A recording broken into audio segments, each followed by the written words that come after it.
مفتی صاحب نعمان شیخ India M P سے مفتی طارق مسعود کہتے ہیں کہ 27 رجب کا روزہ ثابت نہیں، بدعت ہے، اور یہ سب معراج بھی نہیں کیا بات نہیں، کیا یہ روزہ رکھنا بدعت ہے؟ اس کی وجاہت فرمائیں.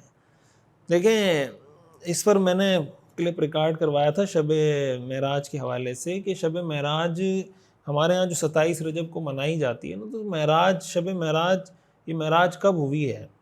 اس کے اندر تاریخ میں آپ کو 36 اقوال ملیں گے، 30 سے زیادہ اقوال ہیں کہ بھئی یہ کب ہوئی ہے معراج.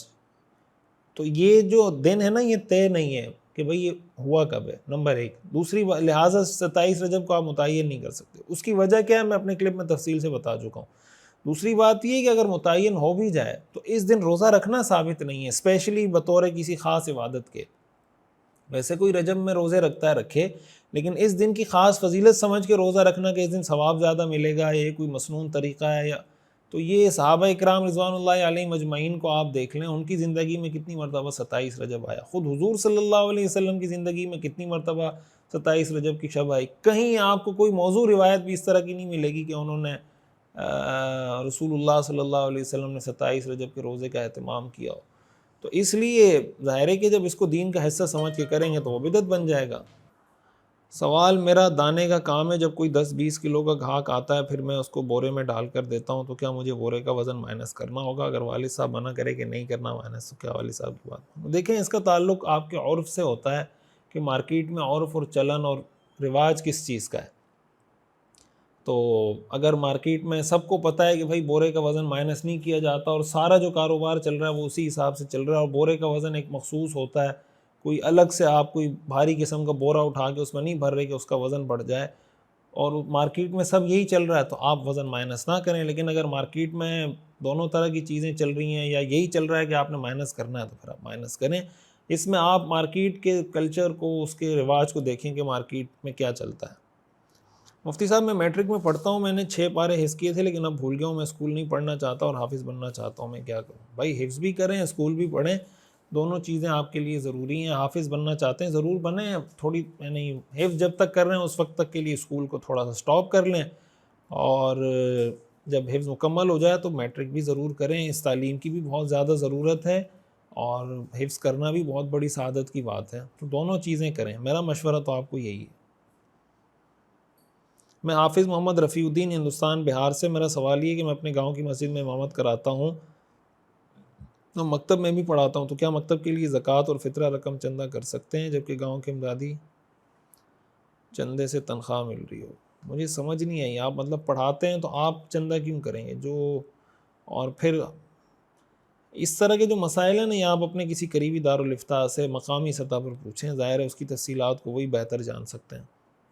مفتی صاحب میرا سوال یہ کہ لفظ فلکیات کا مطلب کیا ہے؟ پوچھنے کی وجہ اس لیے پڑی کیونکہ میں نے کچھ دن پہلے ہی آپ کے چینل پر مفتی صاحب کے ایک لیکچر میں میتھ کے کچھ ٹریگنومیٹرک ریشوز پڑھاتے ہوئے سنا، اور یہ بھی بتا دیں کہ یہ کس چیز کا علم ہے، اس سے واقفیت کرائیں. والسلام، طالب دعا ذاکر مشتاق، مظلوم کشمیر. دیکھیں فلکیات کا جو علم ہمارے ہاں پڑھایا جاتا ہے نا، بہت اہم علم ہے. فلکیات کے لفظی معنی یہ تو ویسے فلک سے نکلا ہے. فلک آپ جانتے ہیں، فلکیات کا مطلب ہوتا ہے آسمان میں جو یعنی اگر اس کا لفظی لٹرلی اس کا ترجمہ کریں تو آسمان میں جو مختلف سورج، چاند، ستارے یہ نظر آتے ہیں ان کو ہم فلکیات کہہ سکتے ہیں. لیکن فلکیات کے علم کی جب ہم بات کرتے ہیں یا اسٹرونومی کی جب ہم بات کرتے ہیں، ہم جب اس کو پڑھتے ہیں ہم اس میں بنیادی طور پر 3 اہم چیزوں کو پڑھتے ہیں. اس کے اندر ہم سمت قبلہ پڑھتے ہیں، یعنی قبلے کی ڈائریکشن کیسے سیٹ کی جائے گی. مثال کے طور پر آپ نے مسجد بنائی ہے نا، مسجد کے لیے آپ کو قبلہ سیٹ کرنا ہے، اور قبلہ آپ کیسے سیٹ کریں گے؟ تو اس کے سارے فارمولے جو آپ نے کچھ اس کے اندر فارمولے سنے ہوں گے یا پڑھے ہوں گے، تو وہ اسی کے فارمولے بتائے جا رہے ہوتے ہیں کہ آپ کس طرح زاویہ نکالیں گے، کس طرح آپ لانگیٹیوڈ، لیٹیٹیوڈ، عرض البلد، طول البلد معلوم کریں گے، ساری چیزیں. اس کے بعد آپ سورج کا سایہ لیں گے، سورج اس وقت کہاں پر ہے، اس حساب سے آپ پوری مشق کر کے، پوری پریکٹس کر کے قبلے کی ڈائریکشن سیٹ کرتے ہیں کہ یہ قبلے کی ڈائریکشن ہے. پھر آپ صف کی ڈائریکشن سیٹ کرتے ہیں. ایک کام فلکیات سے یہ لیا جاتا ہے، علم فلکیات سے. دوسرا کام علم فلکیات سے لیا جاتا ہے رؤیت ہلال کا. رؤیت ہلال کا مطلب کہ بھائی آپ یہ دیکھنے کی کوشش کریں کہ آج اگر چاند نظر آئے گا، اگر 29 تاریخ ہے اسلامی مہینے کی، تو چاند ہمیں کس ڈائریکشن میں نظر آئے گا. اس لیے کہ چاند کی بھی پوری معلومات اکٹھی کی جاتی ہیں کہ سورج کس وقت غروب ہو رہا ہے، چاند کس وقت غروب ہو رہا ہے، سورج اور چاند کے غروب کے درمیان فاصلہ کتنا ہے، اور چاند کا ارتفاع کتنا ہے، اس کی بلندی کتنی ہے، کس سمت میں ہمیں چاند نظر آئے گا، وغیرہ وغیرہ۔ اب ظاہر ہے کہ سورج اور چاند کے غروب میں جتنا فاصلہ زیادہ ہوتا ہے چاند کے دکھنے کے امکانات اتنے زیادہ ہوتے ہیں، اور سورج اور چاند میں جتنا فاصلہ کم ہوگا، مثلا سورج غروب ہوا تھوڑی دیر بعد چاند غروب ہو جائے تو چاند کے نظر آنے کے امکانات کم ہو جاتے ہیں۔ تو رؤیت ہلال سے متعلق اس کی پوری معلومات، اس کی ڈائریکشن، اس کے بارے میں پیشن گوئی کرنا کہ بھئی آج چاند نظر آنے کا امکان ہے یا امکان نہیں ہے، ظاہر ہے اس کے سارے آلات اسباب موجود ہیں۔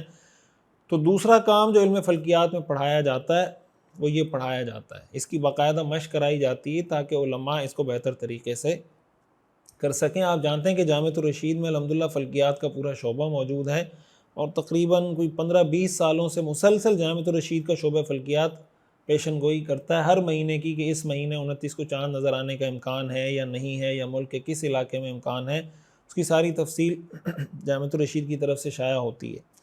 تیسرا کام جو فلکیات میں جس کی ہم عملی طور پر، فلکیات میں موضوعات اور بھی بہت زیادہ ہیں، ہم جن موضوعات پہ فوکس کرتے ہیں نا اس کی بات کر رہا ہوں، دو تو یہ ہو گئے۔ تیسرا موضوع ہوتا ہے اوقات صلات کا، جو نمازوں کا کیلنڈر بنتا ہے کہ بھئی مثلا فروری کے مہینے میں فجر کا وقت کب شروع ہوگا کب ختم ہوگا، اسی طرح ظہر کا وقت کب شروع ہوگا کب ختم ہوگا، عصر کا کب شروع ہوگا کب ختم ہوگا، اسی طرح مغرب عشاء، اسی طرح رمضان کے آپ نے کیلنڈر بنانے کے سحری کا وقت کیا ہے، افطاری کا وقت کیا ہے، سحری کا وقت ختم کب ہوگا، وغیرہ وغیرہ۔ تو یہ 3 بنیادی موضوعات ہیں جو علم فلکیات میں ہم پڑھاتے ہیں، اس میں ایک سمت قبلہ ہے، ایک رؤیت ہلال ہے، اور ایک اوقات صلات ہیں۔ تو یہ ہم نے پورا کورس الحمدللہ اپنے ہاں کروایا، اس کی ریکارڈنگ کی، اور اس کو ہم اپنے چینل پہ اپلوڈ کر رہے ہیں۔ ہمارے استاد محترم ہیں حضرت مفتی اسد اللہ شہباز صاحب، تو ان کے لیکچر ہیں، دروس ہیں، تو جو لوگ اس میں دلچسپی رکھتے ہیں میں ضرور ان کو سجیسٹ کروں گا کہ آپ اس کو پڑھیں، سیکھیں، انشاءاللہ آپ کو بہت فائدہ ہوگا اس کا۔ جن لوگوں کو ریاضی میتھ چیزیں آتی ہیں ان کے لیے اس کا سمجھنا بہت زیادہ آسان ہے، اور علماء طلباء کے لیے تو میں کہتا ہوں فرض ہے۔ جب اتنی سہولتی فلکیات کا علم ایسا ہے کہ بہت مشکل سے کسی کو سمجھ آتا ہے، یا بعض اوقات مدرسے کے نصاب میں بھی ہو تو صحیح پڑھانے والا نہیں ملتا، تو آپ کے پاس اتنے ماہر استاد کی طرف سے یہ ساری چیزیں یوٹیوب پر دستیاب ہیں، تو آپ اسے ضرور فائدہ اٹھائیں۔